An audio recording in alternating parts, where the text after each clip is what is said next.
a non-binary person, and I call myself a divine androgen.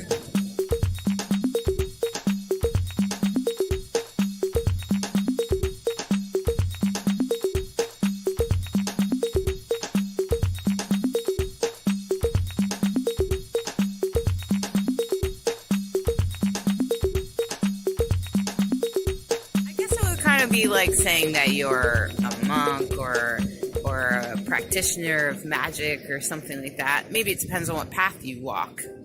See, one of the things I noticed as I started to come out and started to identify as non-binary, I started to realize that there was no spiritual path for people like me. There were some things like indigenous people, but I don't want to culturally appropriate. I didn't grow up on a reservation. And I think Two-Spirit is great, and I want them to keep it. And I felt like I had to define my own path, because I didn't have a huge background in these things. And so I started to explore things. And, of course, some religions shame us, right? And then there's some religions that don't even include us. Like Wicca, I went to many rituals, and never, not once, did they mention someone that was both or neither gender or god or goddess. Unless you asked, and then they would often have a goddess or something. But there was no language for it. And so as I started my own spiritual path, my own path of holistic learning, I learned that I really needed a spiritual path in order to be who I was. I felt like it was part of humanity. It was part of being a human. And I needed to be celebrated in my spiritual path. I needed to be seen, and I didn't want any of the shame. So that's not for me. That's theirs. And so as I started to unfold, I started to realize that I had my own path, and each one of us actually do. You do. Everybody does. Has their own spiritual path that they're to unlock. Your authenticity is in your heart, just like it was in mine. There were some things I had to go through to unlock those keys, to get closer to who I really was inside. Because all of us are divine conscious beings, and you have to work through some weird stuff sometimes, like cultural norms, and gender roles, and gosh, mental health and the crap your parents programmed in there. Sometimes we have to unfold that out. And when we do, we get to an authentic person when we move through those surface things. And when we find our authenticity, we can go deeper. We can love deeper. We can love ourselves deeper. We can love other people deeper. And we can enjoy our life fuller and more, and feel more complete by the time it comes time to, end, because we all die. None of us get out of alive. So just consider, as you start to identify and find your gender is not something that was given, that is not something that was assigned to you when you were born. As you start to realize your gender expression, no matter what it is, I'm talking to the drag queens, the drag kings, the gay guys, transgender people, non-binary people, gender-neutral people, all of us, we're all here for a reason. The divine sent us here. We're all here to define our own path. Make it what it is. Follow that part of you that doesn't follow the rules. The part of you that doesn't do what other people are doing.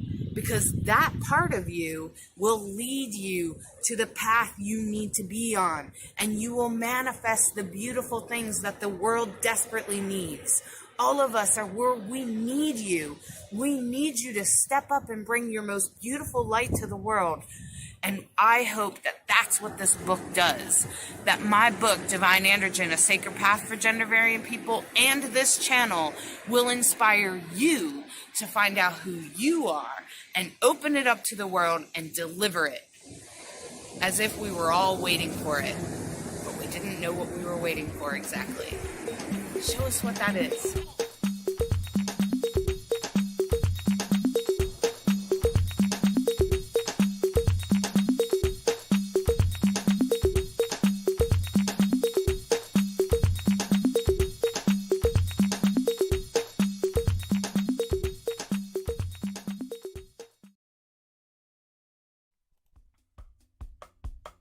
Welcome to Rainbow Soul, an explorative discussion about spirituality beyond mainstream religions.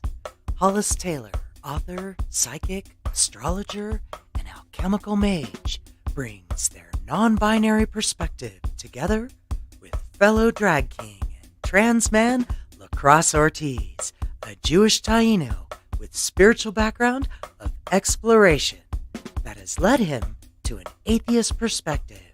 Join these guys as they explore deep and difficult topics, all related to spirituality, offering a queer perspective, an exploration of interesting topics, and engaging guests to help explore conversations for the Rainbow Soul.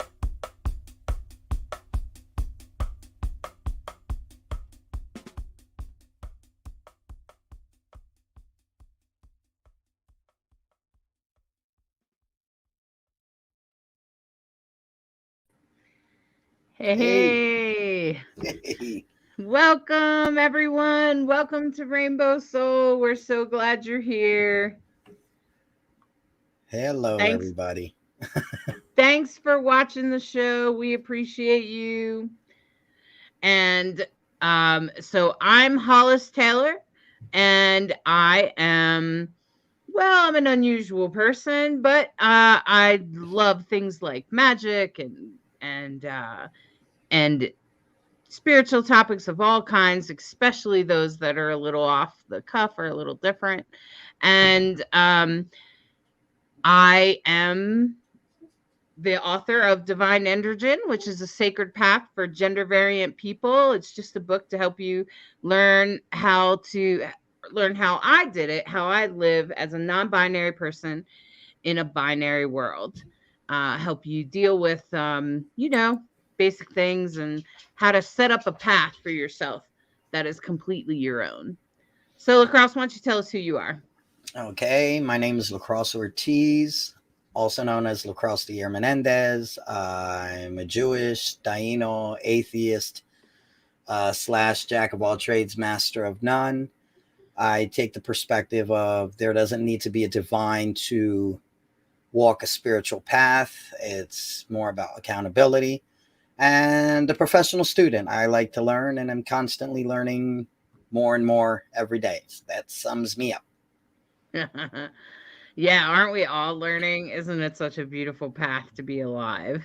Absolutely. And I hope all of you can say that too. And as you're watching this show, whether you're watching it live or recorded later, I just always want to say that, I hope that you value your life. And I just want to say that that's always my intention, is that everyone's life is of value.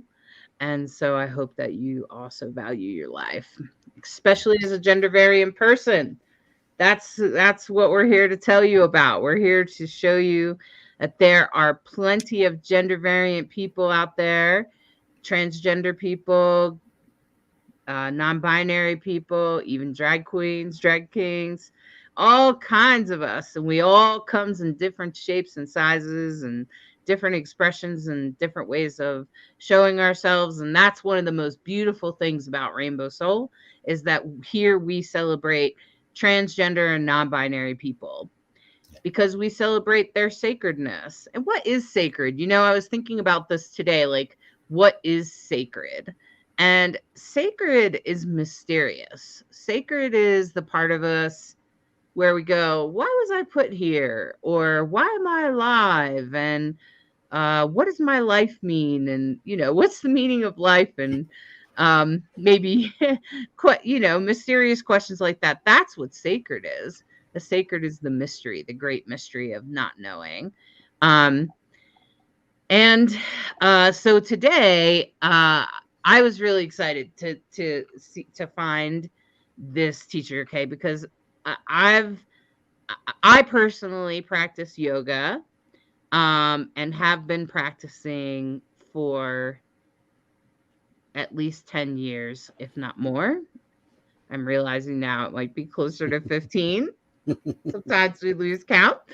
But when I was about 30 years old, in my Saturn returns, I started doing yoga. I was 270 pounds. And I started doing yoga because the exercise that I was doing on the other days was making my body sore. Mm. I was working out, and what I found out was that yoga wasn't just about making my muscles feel good, that it was also about some other stuff. A whole lot of other stuff. And I so for me, yoga is a very personal thing. But every time I've ever gone out into the yoga world, there are usually yoga teachers are usually white, cisgender, very skinny girls, women, often. Sometimes it's a guy, but it's usually a white, heterosexual, cisgender man. Um, and for me, when I was looking for guests and I said, whoa, a transgender yoga teacher, they gotta be on Rainbow Soul because because I'm just saying that from my perspective, it's like I don't think I've ever met a transgender yoga person.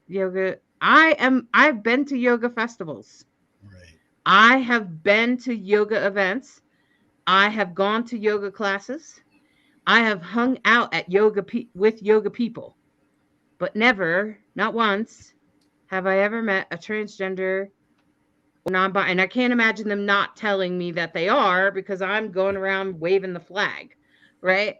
And so I would guess that they would at least say, "Hey, I'm trans or I'm queer," right? Most people do. So I was surprised and I was super excited. So today's guest now Lacrosse, have you ever done? Are you a yogi? No, no, I've Nothing. never done it. You've I've never done it never. I've seen it, but live. I had gone to one class, and you're right on the cis white skinny lady, and I went there.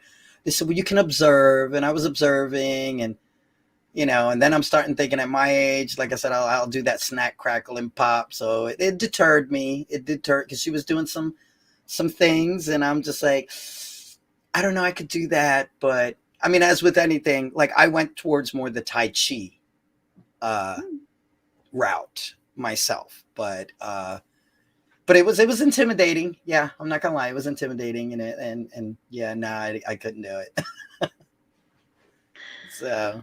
I Well, chickened out. Okay, I chickened out. That's it. I'll I chickened I'll out. I'll tell you a little secret, Lacrosse. I don't like to go to classes. I do it Right. all by myself at home on my floor with nobody else around Right. with music. And that's how I do it. And I started doing it that way because I was 270 pounds and going to a class 15 years ago felt inappropriate, Right. honestly. And I was embarrassed about my weight. Um, I'm not so much now, but I was then. So anyway, the person I want to introduce you to today is an excellent guest. I'm super excited. I want to bring to the show Alle, the trans yoga, trans yoga teacher. Welcome, Hello, Alle. LA. Hey, what's up? So why don't you tell us who you are? Tell the group who you are. Sure.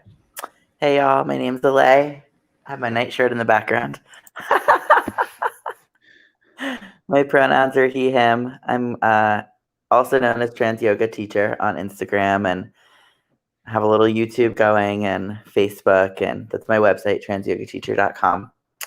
And I'm currently based in Asheville, North Carolina, on unceded Cherokee land. And I teach yoga, but I do a lot more than that. I hold space for our queer and trans community. I do Reiki or energy healing. For those not familiar with Reiki, Reiki is a Japanese healing modality, and it's good for physical and mental anguish and just helps with overall healing to whatever you got going on. And I'm a spiritual mentor. Fantastic. I'm so glad you're here, my fellow yogi friend. So I think one of the first things that I feel like has to be addressed is that we're both laughing because we both know that yoga is not about getting into a position. Do you want to talk about that, Ale? Yeah, sure. You mentioned something about your weight, and I'm also like a fat person. I live in a larger body. I haven't always been fat in everyone's eyes, but I've always been larger my whole life. And there, like you said, are definitely like stereotypes about like that. Like I almost think of it like a yoga Barbie, like a thin, cis-het, white, able-bodied woman with blonde hair from like California. It's never been who I've been. So I've always been trying to like help. I mean, even if it was just me being in a class, show that anyone can do yoga, and like you can look like anything, you can feel like anything, and you can, if you're doing yoga, you're doing yoga. Like there's no one way to do yoga. And yeah, yoga asana is what most people know of in the West to be yoga, which is the physical practice, but it's only 1/8 of actually what yoga is. There's 8 limbs of yoga, and the asanas are just one part. And asana actually translate to a seat. So it's actually all those physical poses are just helping you get your mind quiet enough so that you can focus to sit in meditation. Yeah, that was the first thing I noticed about doing yoga is I did it for the physical reasons at first. Was that when I started doing yoga, I'm very kind of hyperactive, ADD, and kind of can be a little bit all over the place. Like when I clean my house, I clean the closet for 5 minutes at a time. Then I go clean the kitchen and then I come back, right? Okay. So you guys get it. So I'm all over the place. And but I get stuff done eventually. And so, it's when I'm doing yoga, I tend to focus. I had to keep bringing my mind to, are my foot in the right place? Okay, now my foot's in the right place. Okay, now I'm at least trying to get into the pose, and you don't want to push past your ability.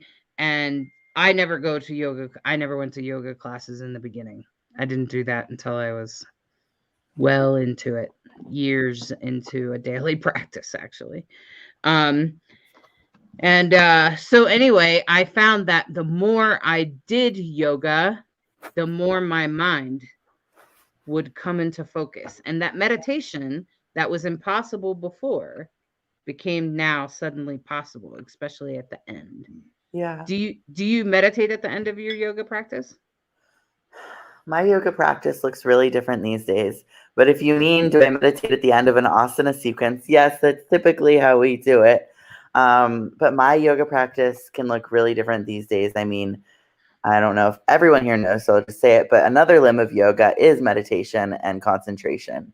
Those are 2 of the later limbs of yoga. So like once you're able to like finally quiet your mind, which can take years, like I still definitely struggle with it. I mean, I think we all do because like social media doesn't help with like concentration and focus.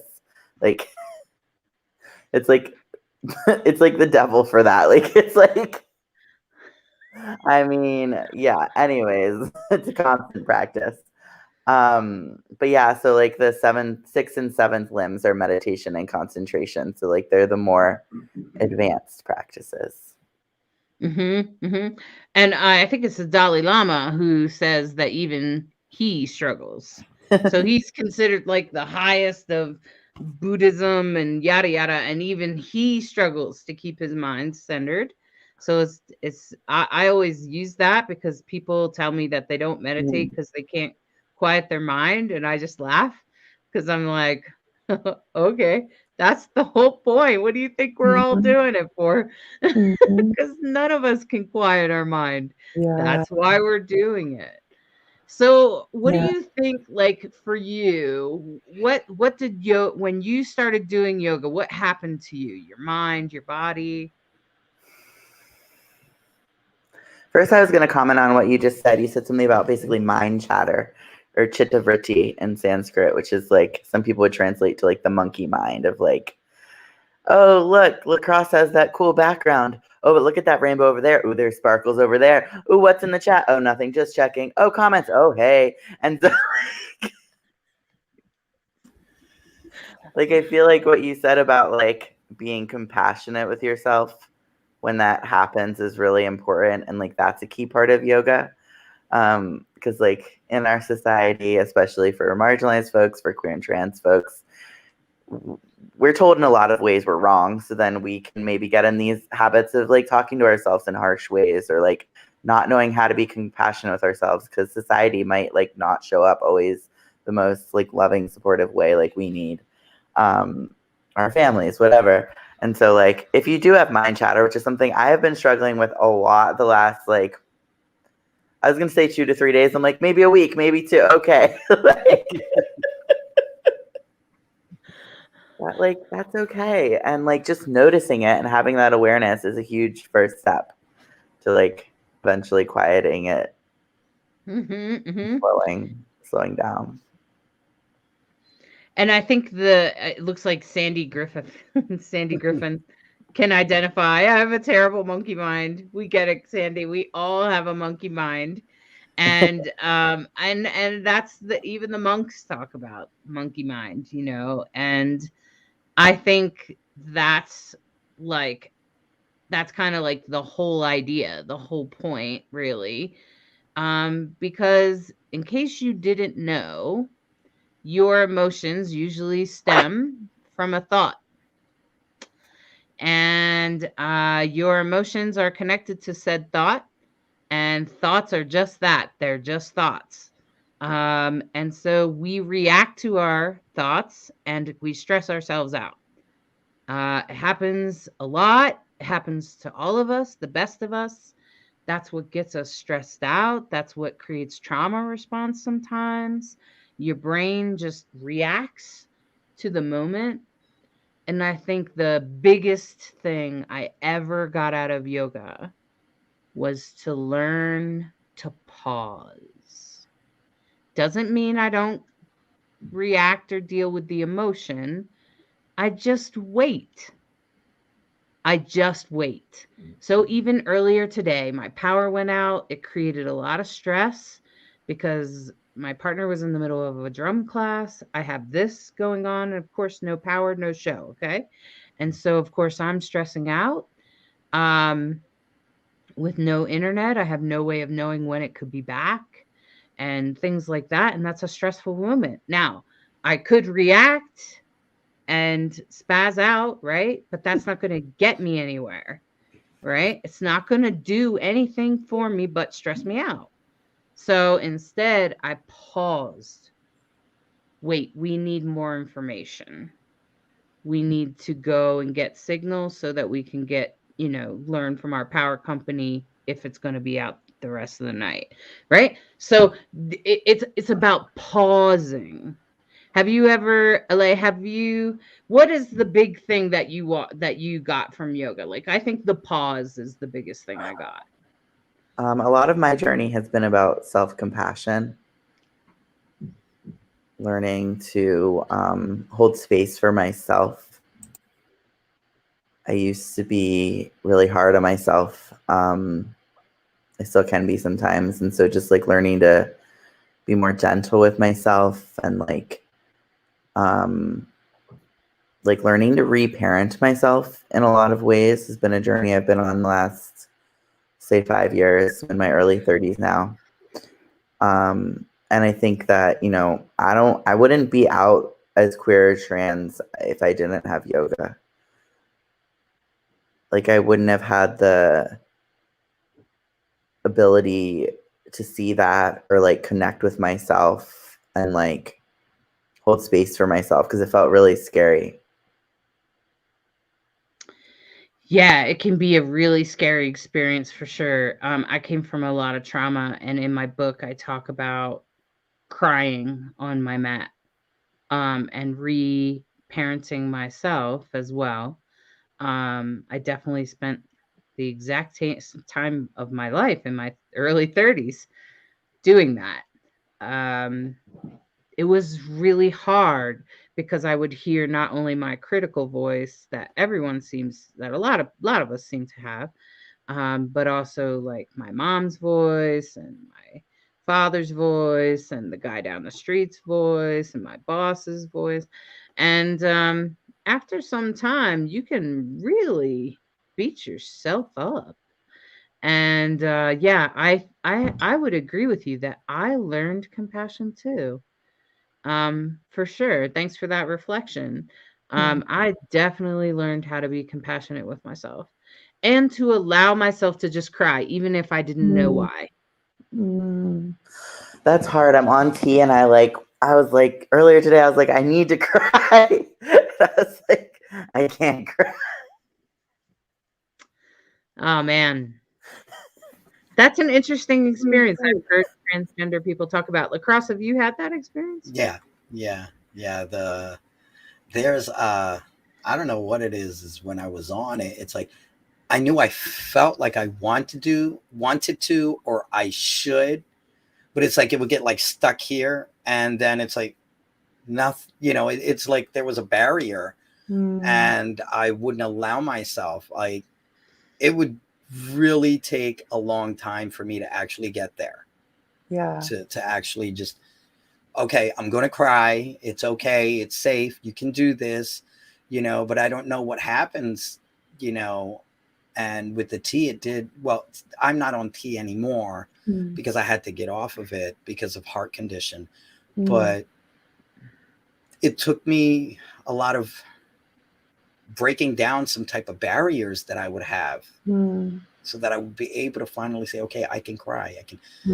I can release. But yeah, were those barriers, Lacrosse, were they like in your head, like men don't cry, or were they something else? Oh yeah, a lot of it was a lot of toxic masculinity. I mean, I grew up with it, and then I adapted it, and then realized, no, this is not the type of man that I want to be, and then had to balance that feminine, like embrace the femininity and realize.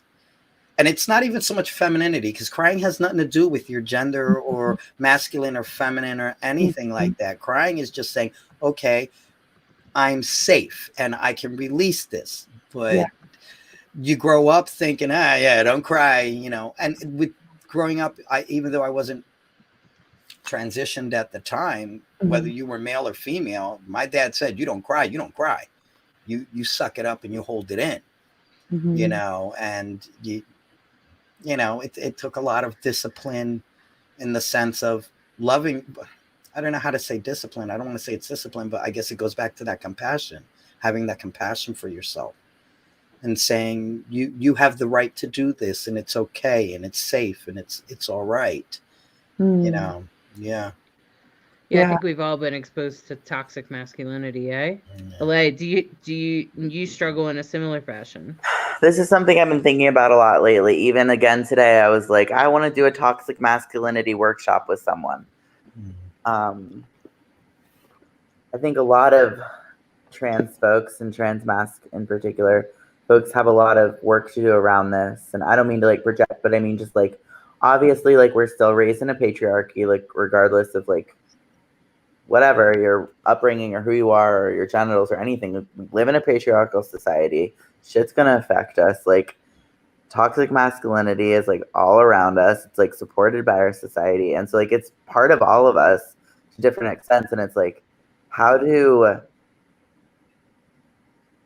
not be perpetuate it, and then also like I had this other thing where like 5 years ago I was like a raging feminist, and I was like fuck men, and now I'm like, am I a man? And I'm like, what?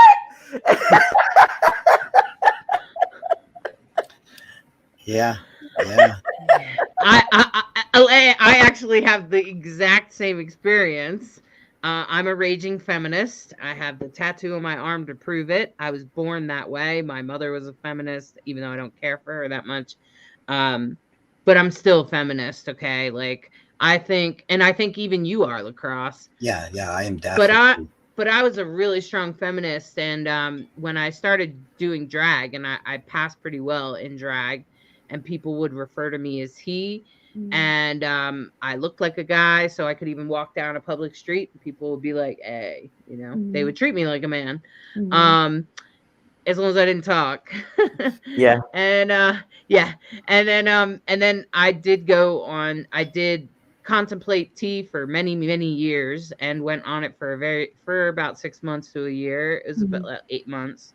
I can't do it for health reasons, but I also didn't really want to be on a high dose of tea, because I decided after many years of yoga and soul searching, okay, that for me, that although I am a man inside, I was born in the body of what would be called a woman, and that I'm actually both. And that's why I concluded that, because I've had the experience of not only having a monthly period, but I've given birth, and I have done the role of all the roles that you can think of as a woman. I've done it. I've done it, a wife, the whole thing. And I just decided that there was a part of me that was connected to the sisterhood that felt like, but I'm a raging feminist. And there is a part of me that still wants to be part of that. And so as a result, I came to the conclusion that I'm both, and that my experience of being born as a man in a woman's body is actually a sacred experience, that I was put here to help bridge the gap between men and women, and to help non-binary and transgender people of all kinds. And that's what I'm here to do. And I actually think all of us are. I think every single person is.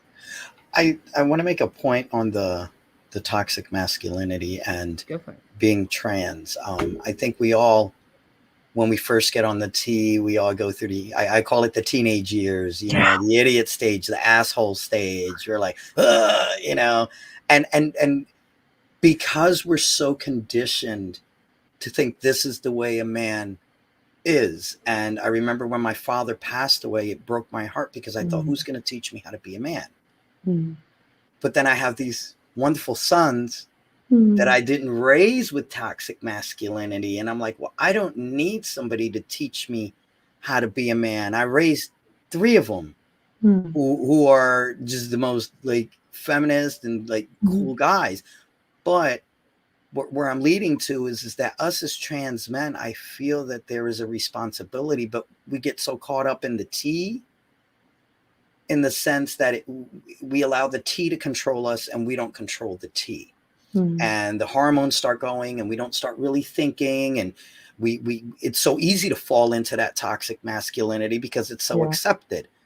But it's harder for us to step up and say no. And I go back, and I've said it a million times, I consider myself an X-Man from like Marvel. I'm just the next evolved man. So I have to take advantage of that and be that one that when a woman comes up to me and she says this, that, here, or there, I'll be like, no, I do know what it is to birth children. I do know what it is to have my period. Do you need a heating pad? Shall I get you chocolate? I have to be that next evolved man, and be understanding. So if anything, that gives me a step up on all the other guys, because they're still stuck over there. There's nothing worse than when I see a trans man starting looking at a woman and like she's a piece of meat. Oh, did you forget when you were that piece of meat? There's got to come a humility that comes, and a responsibility that comes with being transgender.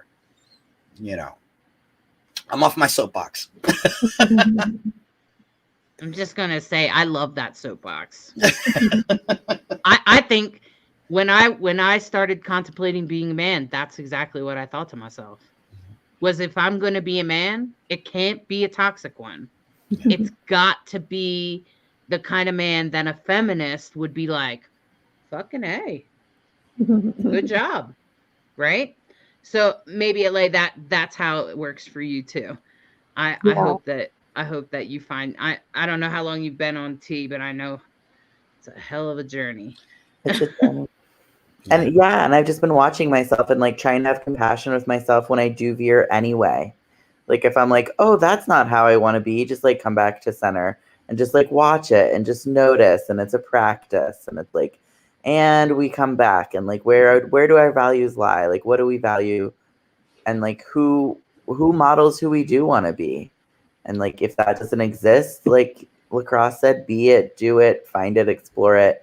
And that's like a space that I think is like really needed for the trans community, is like exploring that together, like as trans mask folks or like people who are mask of center, however you want to identify. You don't have to be trans mask, but just like how do we be who we want to be, and like those like, you know, manly feminists, etc. Exactly. And that kind of brings me back to yoga, because in yoga, I found that um, even though there was some teachings that were very masculine and feminine, like I had a book, I ran into a book that was a yoga book about for women, for women problems, you know, Get out of here. like their period and stuff. I don't And know that shit. yeah. Well, and then you get the one with the masculine ones, right? But what I found really in my heart of hearts when I was on the mat, when I did my crying and my soul searching, was that gender is actually fairly neutral, that all of us are capable of either way. And I don't know how you've explored yoga, but I remember having that sort of like download in the top of my head while I was in the tree pose. Most of you guys might know what tree pose is when you kind of balance. And I found that different poses did different things. I'm sure you've had that experience, LA, right? Yeah. Where different poses bring on different feelings for you. Yeah. Will you say more about the neutral and we're all capable of? I had this like download that like a tree, right? A tree is kind of both in a way, and a lot of times, gender, that our ideas of gender, human, those are very human, that we've projected them on. We've created these roles out Yeah. here that are like, okay, a man does this and a woman does this. And that actually none of that is accurate. Yeah. That what is accurate is that we're all human beings, and we are all capable of using an axe. We're all capable of doing what is considered masculine, and we are all capable of doing what's considered feminine. And that all of us, every human being, is neutral. And I've also had exposure to a sort of underground documentary about ancient people that were all both sexes, intersex. That there was no gender, that gender is part of the great separation within humanity. And that it's actually the reason that we're having a gender revolution now, which will last for years, probably centuries, is that eventually humans will come back to that more intersex place where parts are just about having babies, maybe about reproducing. Some of us will be able to carry children and some of us won't. And that's really all it will be about. Instead of a man cuts wood, a man earns the paycheck. There will be, all of that has to go away, because it's creating separation within humanity. That humans are actually separated because of that. Because a lot of times in yoga, I start with, why are we all so separated? I don't know if you guys have ever had that experience, but to me, when I watch the news, when I get on Facebook, when I interact in the world, watch TV, I'm disappointed at humanity. Mm. I'm disappointed. Why are we all so disconnected? Mm. Why don't we love and see each other for who we are? Why do we separate so bad? Why are we worried about what color somebody's skin is? Right? Why are we worried about whether this person has, what kind of sex parts this person has? Unless we're making a baby with them, as far as I'm concerned, it's not my business. Unless I'm going to bed with you. Right. So, yeah, so that's usually what brings me to the mat. Mm. I usually have that active, it's like a haunting in my head Mm. of wondering why we're separated. I'm always concerned why humans are separated. Mm. I don't get it. Mm. But just a question. Ale, now these are just poses, and each pose has a distinct name. Mm. Okay. If you could, off the top of your head, say a few of the names of what, like some of the poses. Because I've heard like reaching down. I don't know, dog. I don't. Oh yeah, know. downward dog. Downward dog. There you go. Downward dog. Or if you could like just roll off a couple for me. Sure. Child's pose is a really nice one. Oh, look, Sandy likes child's pose. The reason I ask is that from what I can gather, I mean, I don't know anything about yoga. There's no gender. It's a tree. It's a dog. It's a child. You know. Yeah, the poses are not gendered. And of course, the poses, originally were named in Sanskrit, Mhm. which is not English. And to my understanding, Sanskrit is a bit more, even less gendered than English, which is nice. And a lot of times it's our English interpretation of poses and terms that actually buy into the colonial binary. So I lead trainings for cis and cishet teachers, yoga teachers, on how to do trans affirming things in their classes. And if they're confused, I'm like, just use Sanskrit. You don't have to even refer to the masculine and feminine.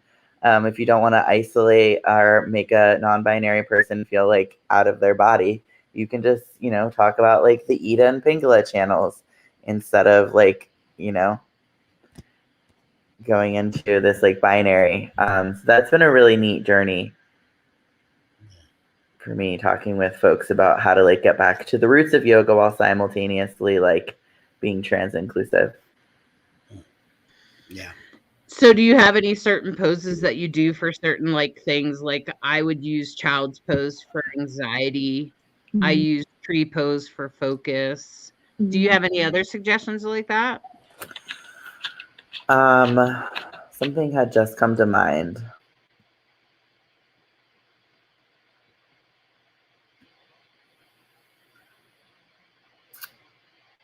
It was I thought you were going to ask this other question, and then this came up, so I'll try to answer both. Some terms are there's one pose that I changed to make them more inclusive. There's goddess pose, and I'll call it godex pose.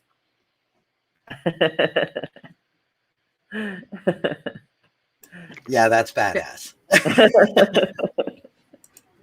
I also just started working at a restaurant, and we have a green goddess salad dressing, and I was ringing it up in the cash register yesterday, and I called it the godex dressing. Nice. Oops. Nice. I was like, we'll see how trans inclusive this place is. Oh my gosh. That's great. That is See if I great. get fired for ringing it up as goddess dressing. I doubt you. They'll just correct you and tell you misspelled it. And you'll be like, Oh, kind of. It's like 4 letters according to long. So I had a whom? line of 20 people. I'm like, this is efficient. Yeah. Agreed. Yeah, for sure. But And go ahead. another pose I love to tell queer and trans folks to do is like star pose, where you like put your arms out and you're standing with your legs really wide. And I just like encourage folks to take up space. I think that is particularly good for trans and non-binary people. I agree with you, like, because it is very much like taking up space. You're like, and there's something about having your hands above your heart that makes you feel empowered. Yeah. It's empowering. There's a reason I think a lot of us do yoga first thing in the morning, eh? Hmm. It empowers our day. Hmm. Yeah, before I turn my phone on, I wait as much time as possible every day. I try to sleep with my phone off, and then I'll do like, like draw like some tarot cards or like write in my journal. I just got a cute journal. See? Oh, great. I love cute. rainbows. And then I'm writing cards to my patrons, and I got some trans cards made. Oh, nice. Fantastic. And I got some rainbow cards made, but they're upside down, so I'm turning them into smiley faces. I'll put some That's little great. eyeballs up there. Exactly. Get the cute little googly stick-on ones. I'm drawing googly eyes. All That's right. great. Yeah. So I've found yoga to be very inspiring and really deeply transformative for me. Warrior pose. I do warrior 1, 2, and 3. And warrior 1, I pull down the power of the divine from the trees or nature around me. And then warrior 2, I focus my energy into my center. But first, I honor the past with one arm and honor the future with the other arm. So, warriors, most people are familiar with warrior. But if you look up these poses, and then I honor my future, and then I focus my center. And I find that most balance poses will help you focus. Yeah. Because They'll help. if you're thinking about cereal, you're going to fall over. You got to stay focused. Yes. If you're thinking about what you're going to have for breakfast, it's probably not, you're probably going to fall. So you have to focus on one little like spot on the ground or on the floor or something in front of you or something. And that will help you focus. Yeah. So, and then I do, so warrior 1, 2, 3. 1 is I pull down the divine. Warrior 2, I center my energy to the center. And then warrior 3, I focus on balancing my future. And I do a lot of yoga that way. And I want to encourage people. This is the thing I think, hopefully you would agree with this, Alle, is that when you don't feel like you have to go to a class, there's plenty of online stuff. I think you even do online classes too, right, Alle? I do. I've been teaching online in the pandemic. I'm taking a break this month. I'm semi-retired. I'm just slinging salads and coffee. But okay. New year, I think I'll be back to group classes. And I'm holding like a winter solstice event. It'll be like restorative yoga and Reiki. Nice. Yeah. I encourage you to do yoga at home. If you're embarrassed to go to a class, or you don't want to be in a class, or you're just not sure about it, try it at home. There's plenty of videos. Just don't push. Remember the one thing that we said, that we started with before we take a little break, is number 1, it's not about being in the pose. That's not what it's about. It's not about getting into the pose, because that's just not what it's about. It's about trying and focusing and clearing your mind and the breath. It's about everything else. And the pose comes later with practice.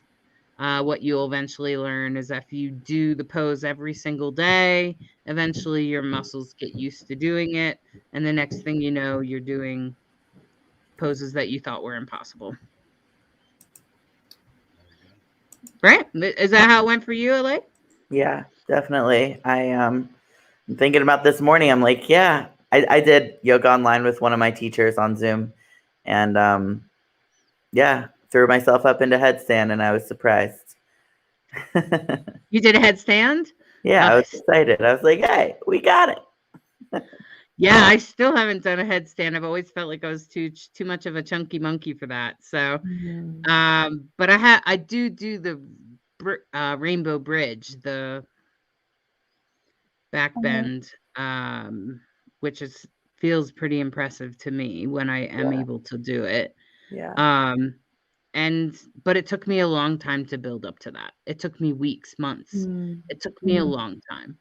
Yeah, Did you have a pose like that? I was afraid my teacher was going to call that today. And ever since top surgery, that's one that's like really hard. And I was like, oh, he's going to make us do it. And like the whole mind went to all the places like, oh, we're going to do the pose. I don't want to do the pose. Can I do the pose? I don't know if I'll do it. What will I do if I don't? Right. And you just do it anyway to the best of your ability. Try not to push yourself, friends. That's what I'm saying. Because you can hurt yourself if you try to push into something that you're not used to doing. You'll hurt yourself. I've pulled a muscle before. Usually I haven't done something in a long time and then I try to do it like I've been doing it every week for 6 months. Yeah. If the ego gets in the way. Yeah, yoga has a way of teaching you that way, doesn't it? Yeah. All right, we're going to take a quick break. If you have a dream, get it in the comments real quick for us. And we're going to take a quick break and we'll be right back and with Ale and Lacrosse's dream interpretation. We'll be right back. Support Rainbow Soul. Check out the Rainbow Soul merchandise for your favorite new shirt. A variety of colors and styles to suit your taste. Show off your love for Rainbow Soul. Get cool designs with your favorite quotes.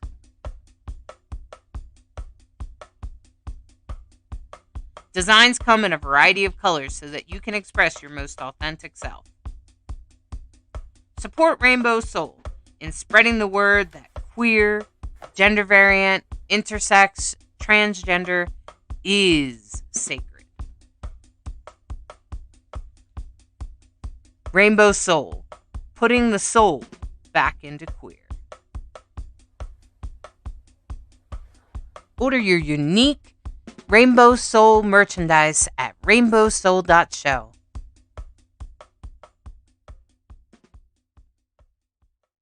Jack of all trades, master of none, but oftentimes better than a master of one. So what exactly does that mean? It is a figure of speech in reference to a person who has dabbled in many things rather than gaining expertise by only focusing on one. So much knowledge and wisdom out there at our fingertips, yet so difficult to grasp. Everything and everyone has a little piece of the truth, and it is up to us to determine what our truth is. In this busy world, creating the time, the space to nourish our bodies, mind, and soul has become a difficult task. So let's take a moment to learn something small, in whatever way the universe decides to reveal it. It could be someone's story, a quote, a spiritual practice, maybe a song or a movie. The opportunities are limitless and all around us if we just take a moment to see. We are all students of life experiences, so let us learn from one another. There is no right or wrong path. There is only your path and your journey. So let's begin our adventure and explore all the world has to offer, and let us become a master of none. Hey, welcome back. Lacrosse. Oh, you're muted. Oops. Nobody noticed. Welcome back. Welcome back, friend.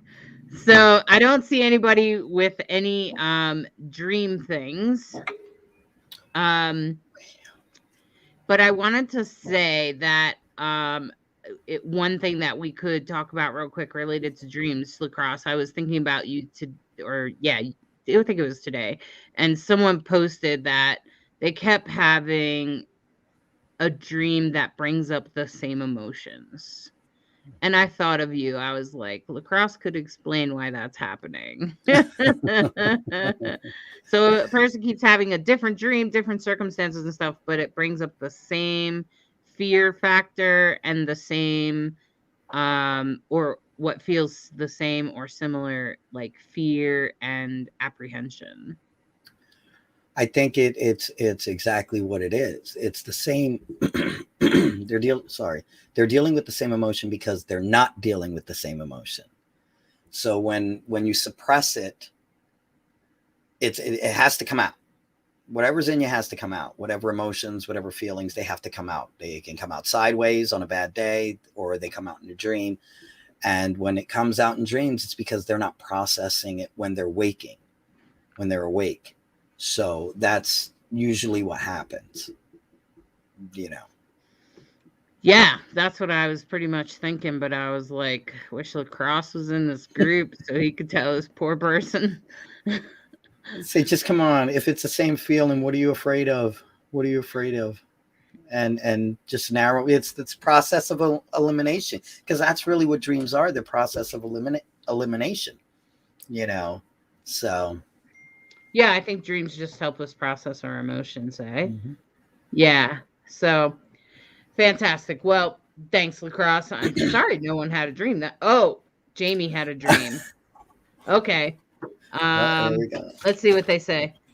I had an interesting dream where I had a long table full of people and we had a multi-course meal, which every course, half the people changed location to facilitate communication and getting to know different people afterwards.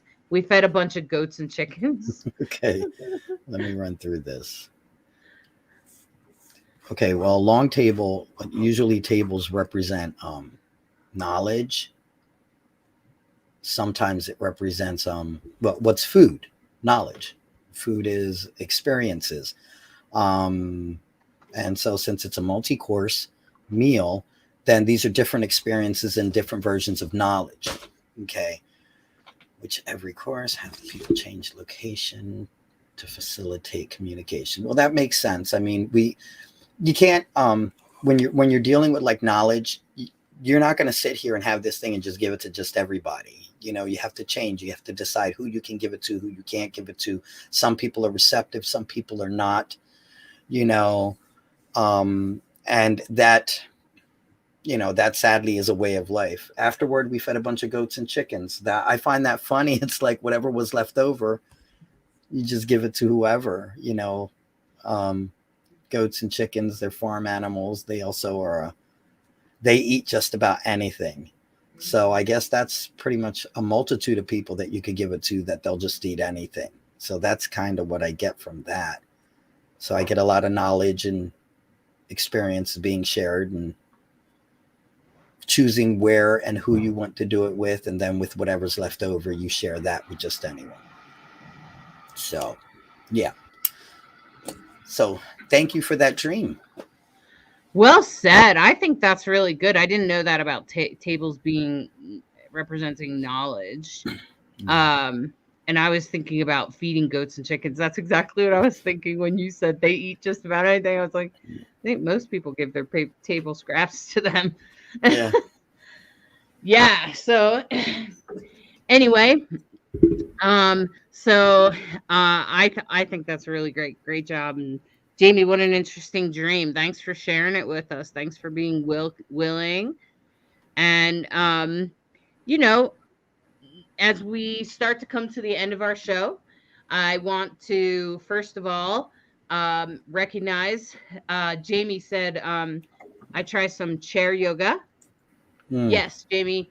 You know, Jamie, when I used to go around to nursing homes and stuff, sometimes I would go into special needs centers. And I was so happy to be able to get people in wheelchairs to do yoga. And I think that's really good, Jamie, that you're doing that. But I found that like trying to get people the concept of chair yoga was a little bit hard at first sometimes. But once they got it, they were kind of like, oh, and it's just as simple as like putting your arms up, going side to side right in your seat. And I want to say that becoming versatile in that way, later on, when I'm at my desk and for whatever reason can't get up for a moment, I can do chair yoga. And a woman was going in for knee surgery, and I was like, well, you should master chair yoga and exercising in your seat. And at first she was like, it's not going to be that big of a deal. I have to miss my swimming class and stuff like that. But what was actually fascinating was that later she came back to me and she was like, actually, Hollis, I'm so glad that you taught me that stuff. Because when she was recovering in knee surgery, she was able to do some stretches in her chair, and it kind of saved her. It saved her from really stressing out, which I can imagine if you had knee surgery or something like that, it would be difficult to recover from, right? Yeah. So, and I want to honor Sandy that said that the only place they've ever done yoga is at home. Sandy, that I totally get it. That was like me for a long time, but then I eventually went on the road. Now, if you ever get to do it out in wilderness alone, take that opportunity. Take that opportunity. All right, so we're going to come to a close. If you have any questions for Alle, we're going to bring Alle back on. Oh, Jamie said, interesting. Had not thought about that aspect with animals, Lacrosse, with what you said about their dream interpretation. Yeah, that's interesting. So I want to, he'd love to try it in the woods. Sandy, if you ever get the opportunity to do yoga in nature, do it. Do it. It's like, you feel like, I don't know, you can give yourself your own awakening.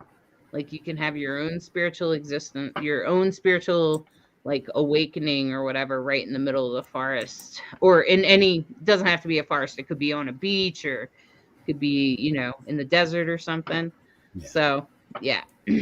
So I want to bring Alle back on. Alle, welcome back. Hi, welcome back. Oh, we're doing some.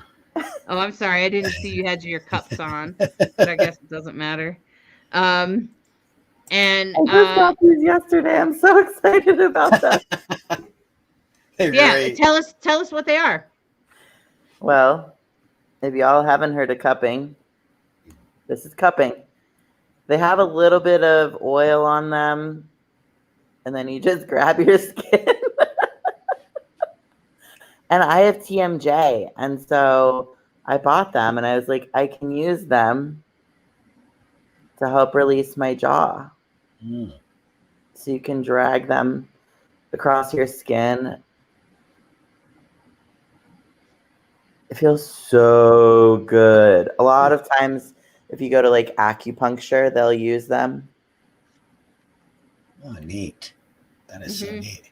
They're like a pain reliever of sorts. I'm not really sure what the science is behind it, but somehow I guess they pull on your skin and therefore release the pain.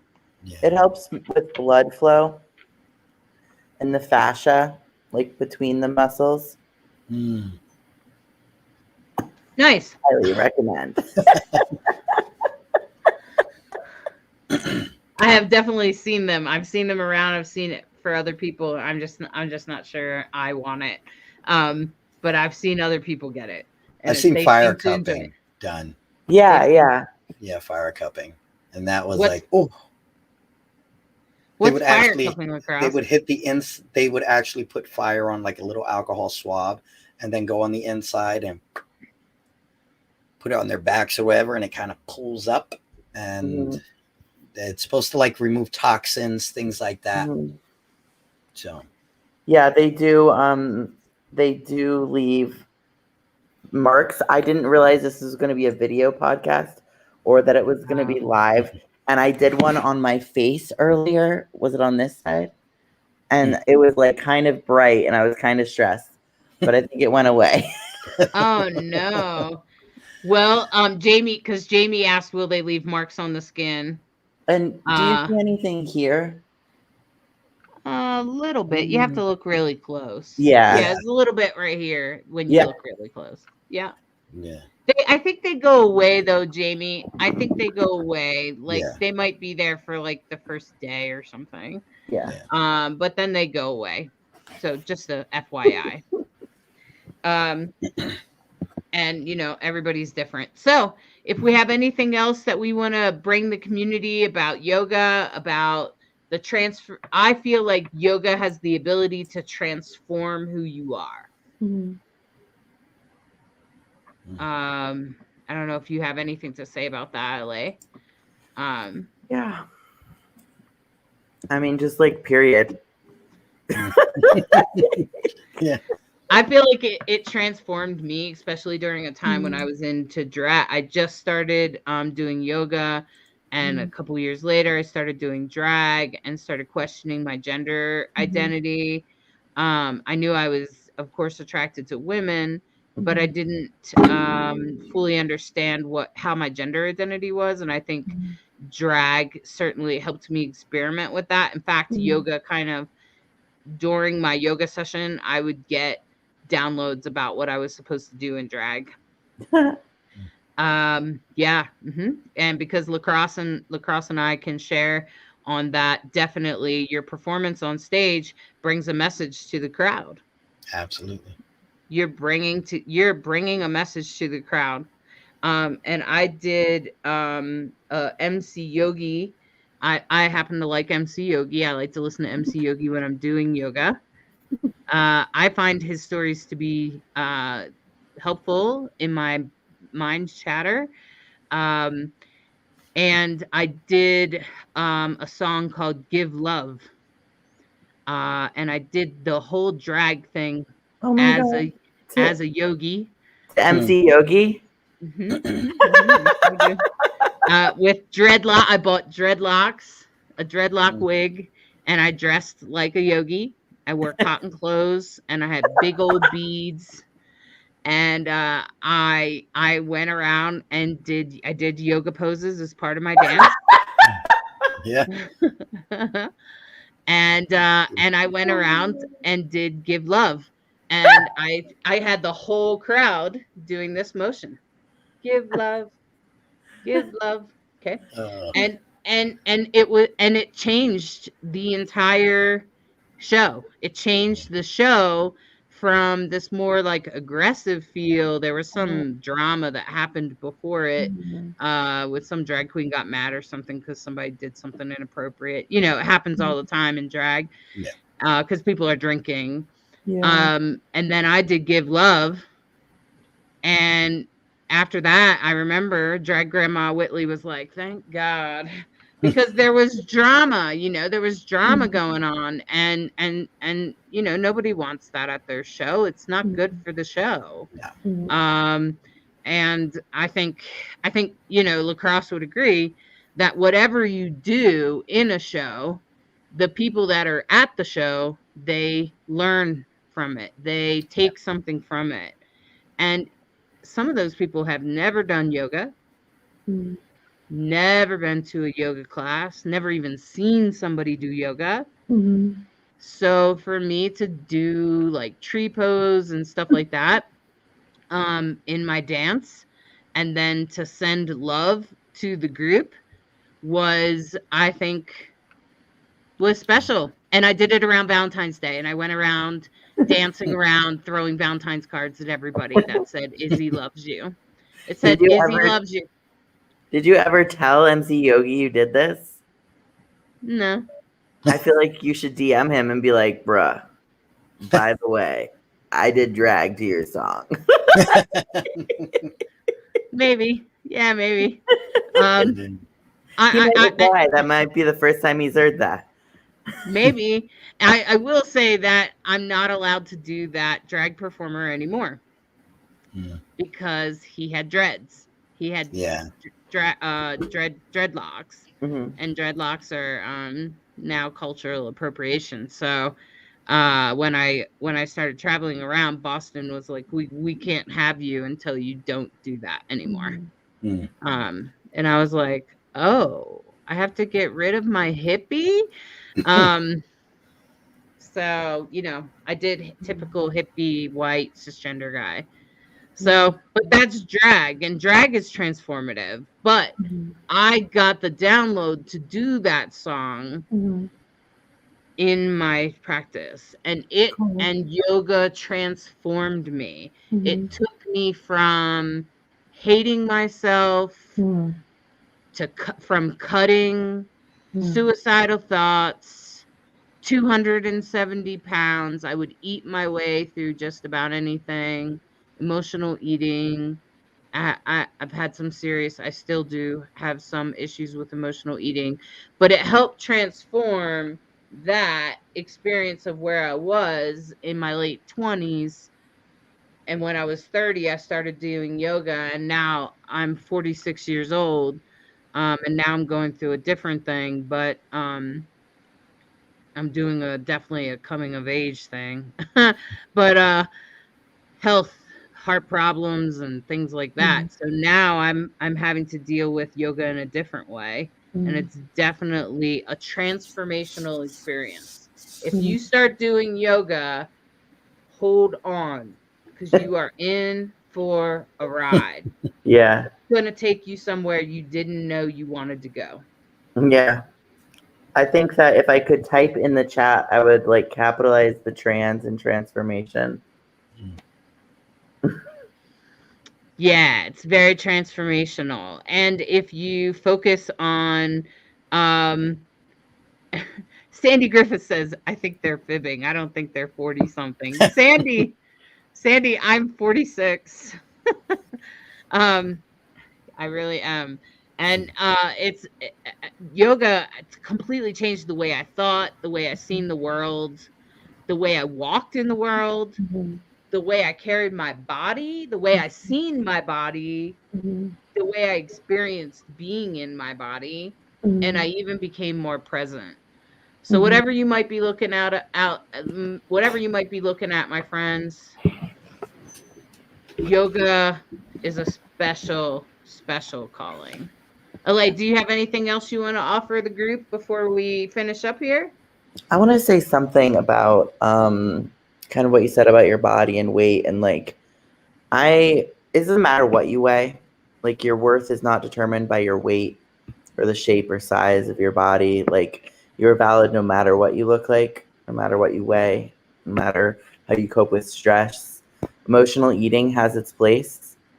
If you're going through a tough time, it's a coping strategy. It works for a period of time. It has its place. Like disassociation is a pretty common thing for the trans community, and like it has its place. It's a coping strategy. It's a mechanism to get through an uncomfortable time until it doesn't work anymore, and then you do something else, and then you go back to disassociation. Like it's fine. I think that we can be like really hard on ourselves, like, oh my goodness, I'm not coping how like a star therapy student should be, and so then I'm not worthy. And it's like, nah, like we're all human. Like it's okay. Like if you're like sad about your mom right now, it's okay to eat ice cream, and like it doesn't make you a bad person or a bad yogi or a bad anything. Like it's fine. Yeah, I came to strong acceptance of my body, and even that response of emotional eating. Like, that's a natural response, actually. Yeah. So if you find yourself out there and you emotionally eat when you're, stressed or sad or upset or whatever, and you turn to food and you put food in your mouth, just know that that's actually a natural response. You're doing exactly what the human body is supposed to do. The human body actually tells you to eat, because if you're stressed, you probably need to have food. Um, It'll so give you standing, endorphins. It'll like give you a little boost to get through whatever you're going through, and then maybe you'll turn another paper out, and then you'll get another grade, and then you'll move on to another thing, and then like life keeps going, and like ebbs and flows. Yeah. exactly. Yeah. Yeah. Jamie Angel said, when you said transformation, I think is what they're talking about. The name of the book, reminded me of the name of a book my spouse that is called Trance and Transformation. I think I'll read that over winter break. Jamie, yeah, I would say that's what yoga is really. It's all about trance and transformation. Although I think it's less about trance, because when I think of trance, I think of like being out of body. Yoga doesn't really have that effect. It brings you into your body. I think it helps you feel centered and in your body. In a good way. Yeah. I have a tarot card. Do you want me to pull one? Yeah, why don't you go for it? You go for it. I don't want to break my cups. Let me find my deck. I'm shuffling the deck too. I do if you want to do a mini spread for the group, you're totally welcome to. We'll both do a tarot reading. It's a yoga deck. Okay, great.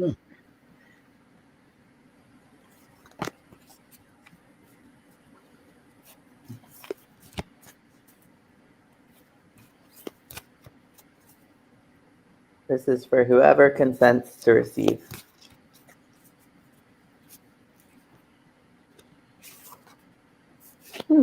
Radha. Radha is a deity. I'll read what the book says. This is a card I don't usually pull, so this is definitely for the collective. This is definitely not just for me. I always get very different cards when I pull for the group.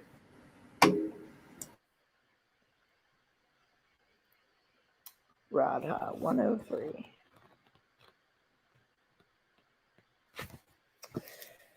Ooh. So I make it all gender neutral when I read. Radha is the goddess of passionate love and longing. I literally never pull this card. Are you in love? Oh my goodness, someone's in love. Are you in love?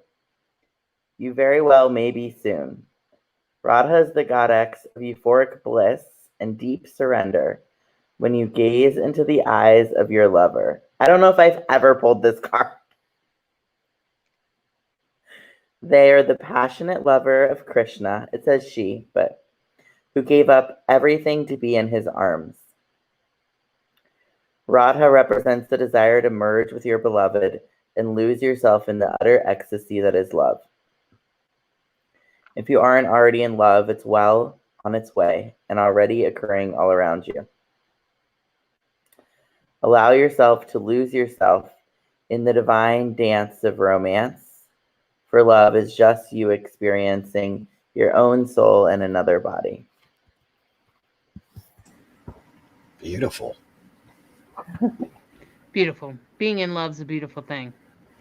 Maybe we can even think about it in like relationship with yoga. Yeah. And how about being in love with ourselves? Yeah. You know, I just participated in a conversation about the power of self-love. That really, some of our subconscious patterns and behaviors that come from trauma or just from being in our culture or whatever, wherever they come from, most of them boil down to self-love and self-worth. What you think you're worthy of, or if you think you're worthy of love. So I just want to say that as much as it feels like a cliche or whatever, when people say, love yourself, like it really, I was flabbergasted when I got to 40 and I realized that cliche was actually 100% point on. It was on point. And I was like, shit. So when I love myself, other things start to go away. So that's a Yeah. beautiful, that's what makes me, that's what I was thinking about, was like loving yourself. That's a beautiful, beautiful deck, by the way. Yeah. I'm so glad that you were willing to pull a card. And that's right, Sandy. Sandy said, I always love myself because I don't know anyone that can like I do. That's right, Sandy. No one can love you as good as you can love you. I also want to say, no one can stick the knife in and twist it quite as well as we can to ourselves. So that's why we're also very good at loving ourselves. So that's beautiful, Sandy. I'm so proud of you for loving yourself. Good job. That is so excellent. So I pulled 3 cards for everyone. If you hear something that I say that resonates with you, please take it. And anything that doesn't resonate with you, just leave it. It was probably meant for somebody else, and take what you like and leave the rest. And that's what this is all about. This is just what resonates in your heart and soul, okay? The first card is the 10 of Pentacles, and if you take a look at this card now, this is my Love is Love deck. This is my Pride deck. Each card is done by a different LGBTQIA artist. And this card is so beautiful. Typically in tarot, the 10 of Pentacles is about like marriage and connections and stuff like that. And that's exactly what this is. It's exactly what this is. And this is the 10 of Pentacles is also about the resources that come from partnering with others. And this card is a reminder that in our past, that by partnering with others, we actually manifest other things, that we gain by coming together with others, like that's how we get better. That's how we do things. That's how we manifest our beautiful dreams. And that's what this is all about. This is a reminder of partnerships that you've come through in the past. And it doesn't just have to be romantic. It can be other partnerships, business partnerships, friendships. It can be just about anything. Anytime you come together with someone and it creates a rainbow of resources, right? Okay. And that's what this is all about. This is a reminder to honor those relationships and to honor your choice to partner with someone. Yet, interestingly, the card for now is the Fool, which is all about being alone. It's all about walking your path as a solo person.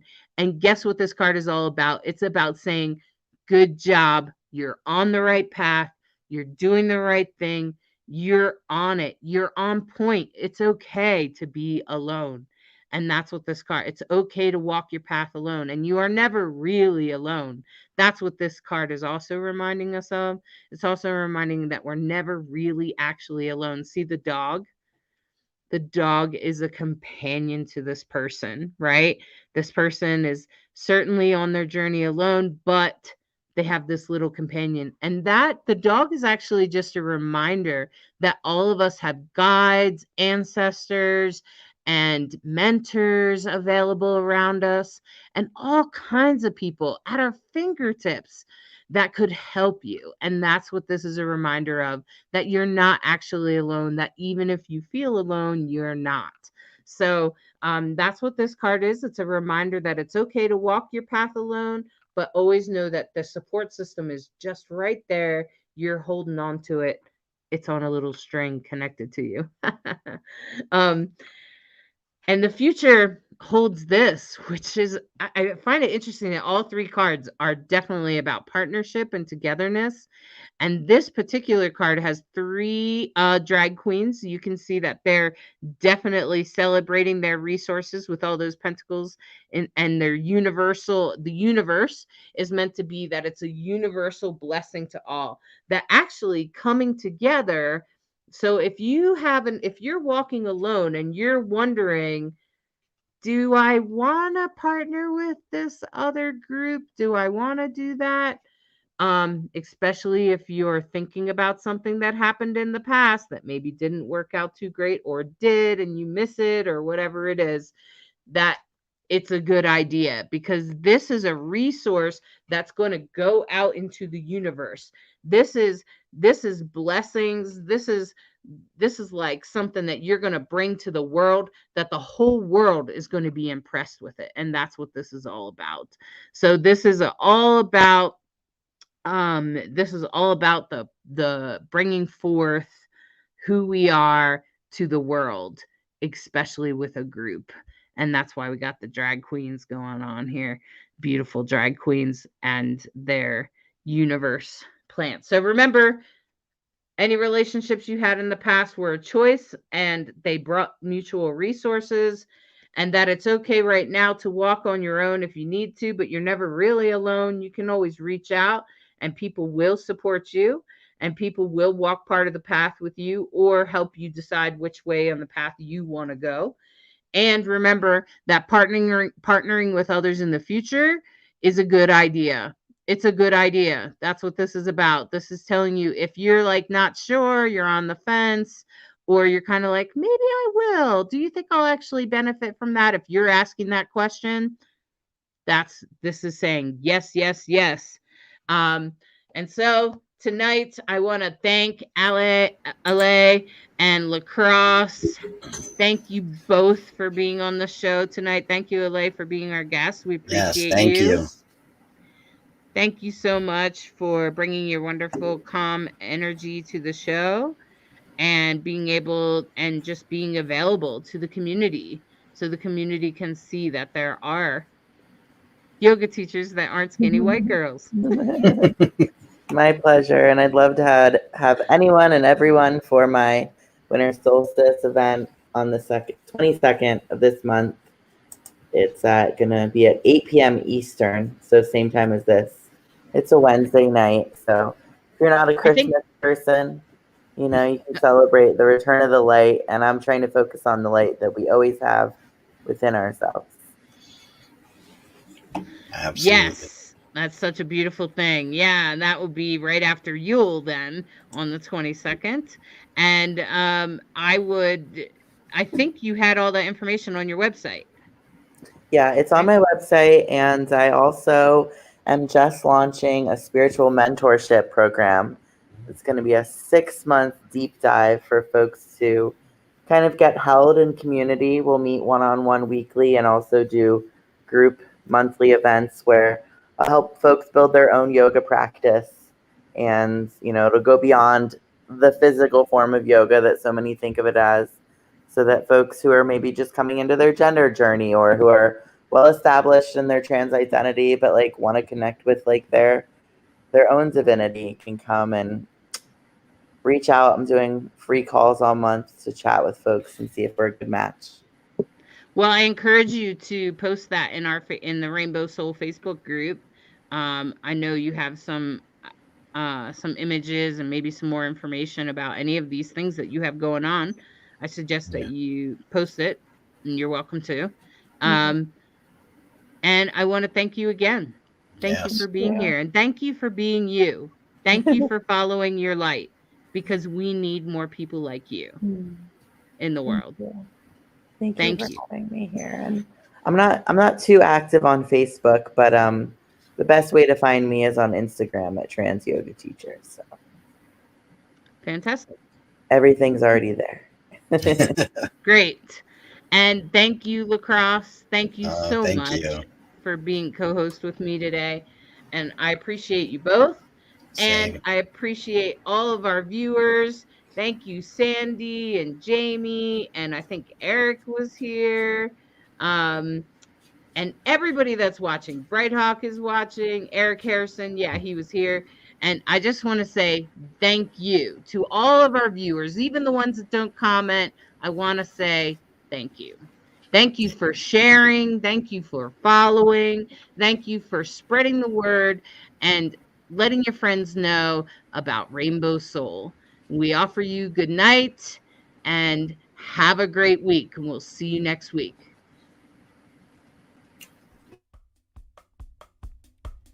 Thank you for watching Rainbow Soul, a queer perspective on spirituality beyond religion.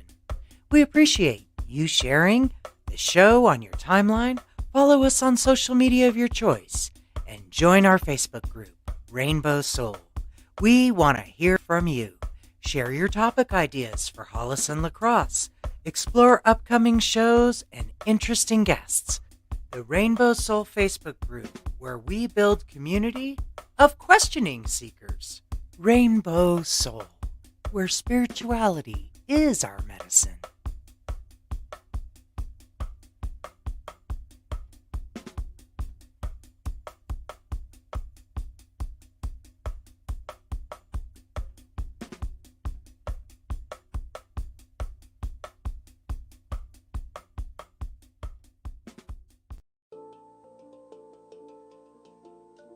Divine Androgen, a sacred path for gender variant people. A book dedicated to every drag performer, transgender person, and other gender variant people that have passed to the other side, that have suffered the wrath of our binary world. Thank you for living your truth and treading us a path. We are sorry that in many cases that cost you your life. Now, we ask for your assistance in helping humans evolve so that we may all live in peace and equality. We honor your life by walking our own personal path of authenticity. Get this amazing book all about living as a non-binary person, a gender variant person in a binary world. How to navigate it, how to harvest your true self when you're surrounded by binary. It's a guidebook for people searching for their true selves. The book is intended for people that are gender variant and can be helpful for people searching for a more authentic self or clearing trauma.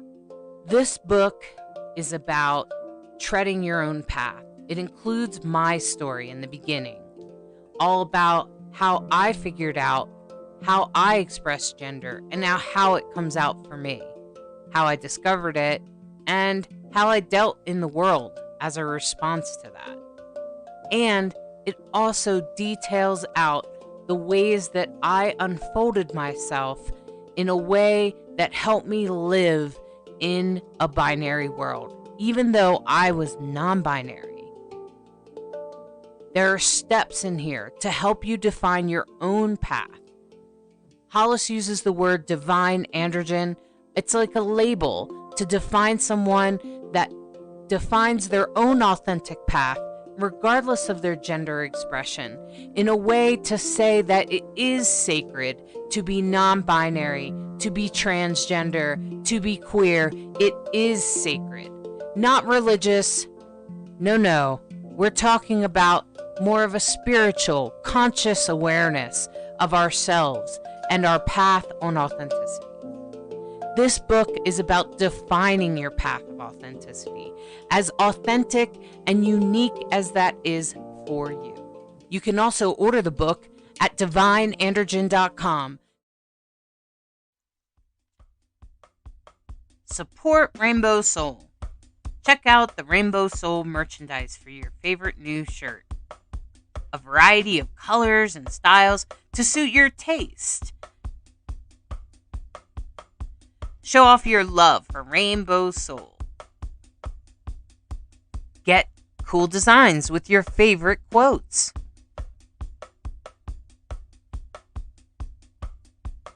Designs come in a variety of colors so that you can express your most authentic self.